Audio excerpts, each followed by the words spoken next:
Председателот на ВМРО ДПМНЕ, Никола Груевски, денеска оствари средба со известителите на Комисијата за почитување на обврските и заложбите на земјите членки на Советот на Европа. Соговорниците разговарале за актуелната политичка состојба, начините и мерките кои се превземаат за нејзино надминување, како интеграцијските процеси важни за државата.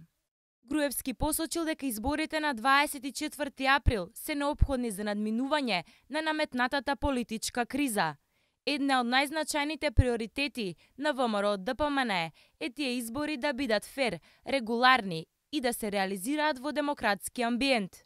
Груевски истакнал дека стратешки интерес на Македонија е членството во Европската Унија, а реализацијата на реформите ќе придонесат за унапредување на различните сфери од општественото живење и тие се во фокусот на работата на владата предводена од ВМРО ДПМНЕ.